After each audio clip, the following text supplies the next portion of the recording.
Anti-government protesters government. The 2021 Cuban protests are a series of ongoing protests against the Cuban government of the Communist Party of Cuba that began on the 11th of July 2021.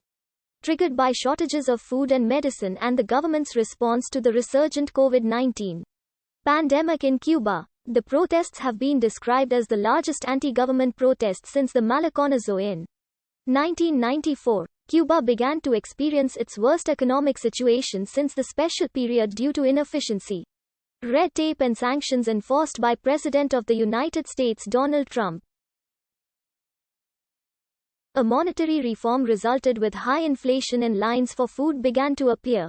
The Cuban government chose to develop its own COVID-19 vaccine instead of purchasing foreign vaccines, though the process was delayed on multiple occasions.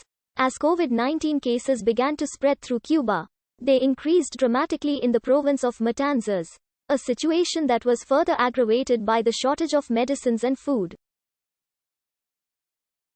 The government responded by deploying more doctors to the province. Due to the evolving crises, a campaign using the hashtags #SOSCUBA and #SOSMatanzas was initiated on social media to collect money, medical materials, food and other supplies to be sent to the affected places.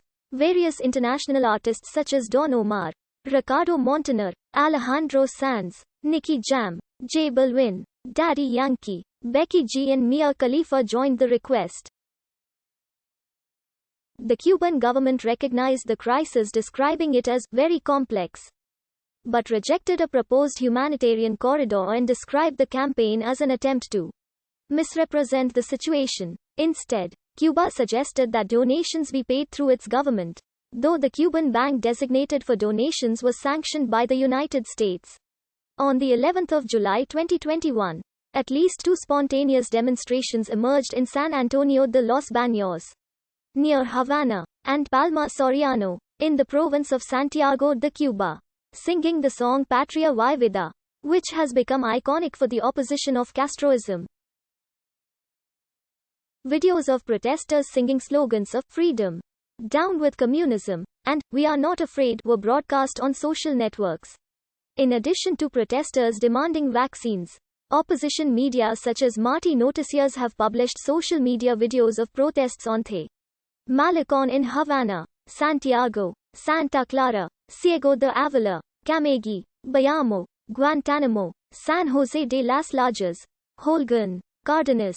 According to Orlando Gutierrez, an exiled dissident of the Assembly of the Cuban Resistance, there were protests in more than 15 cities and towns in Cuba.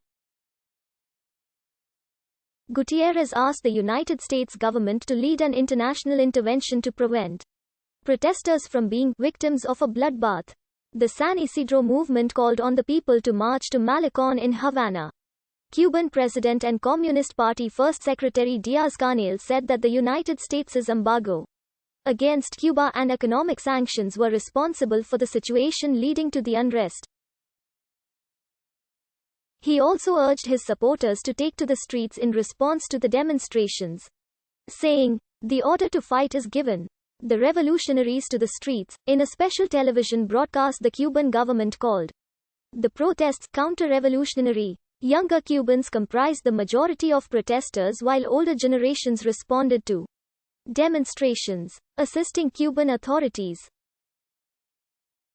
Following Cuban leader Díaz-Canel's statements, about 300 government supporters arrived at El Capitolio, with one Associated Press cameraman being assaulted by these supporters while a separate AP photographer was injured by police. AP photographer Ramon Espinosa was detained by authorities as well.